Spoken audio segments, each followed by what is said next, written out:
السلام عليكم. اليوم معنا واحد الشقة للبيع، جات في الطابق الاول بريمير ايطاج، المساحة ديالها 86 متر.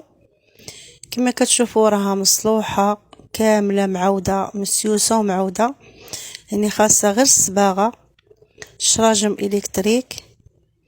راه الكوزينة معودة كاملة بالبوطاكاستري، بالرخام، بالبلاكارات، بلاصة الثلاجة، وكاين حتى لاكور كبير مجلج ومصلوح، يعني معودة كاملة كما كنقول لكم، مصلوحة صليح ديال النفس كان باغي يسكن فيها.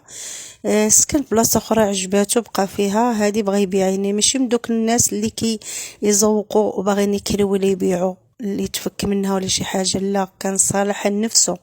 يعني الارضيه معود لها كل شيء، جليج حاشاكم القوادس ديال الارض ديال كل شيء معاود، يعني كما كنقولوا ساسه وعوده.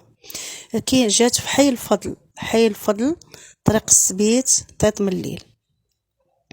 الناس اللي يدخلوا يقولوا لي غاليه، الله يهديكم، راه جيتو تصلحوا على شي حاجه في الدار كطلع لكم غاليه. يعني ملي كنقول لكم السيده راه ساسه، يعني ساسه بمعنى الكلمه، راه عاود ليها كل شيء، راه ما خلات حتى بلاصه ما عاودهاش، يعني راه كلها معوده، كاع داكشي اللي كان فيها حيدو وعاود كل شيء من دو جديد. كتعرفوا الانسان ملي كيبغي يصلح واحد الحاجه يسكن فيها، راه كيصلح لنفسه، كيدير فيها جوده عاليه، يعني كل شيء كاليتي، كل شيء مزيان.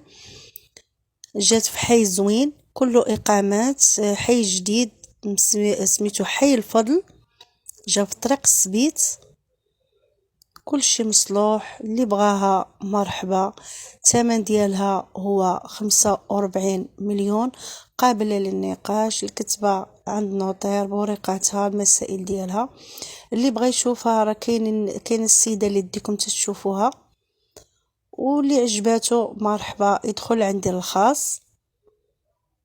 كما قلت لكم حي الفضل، اللي كيعرف حي الفضل المورا ديال الحي الصناعي طريق السبيت 3 من الليل، مرحبا بكم.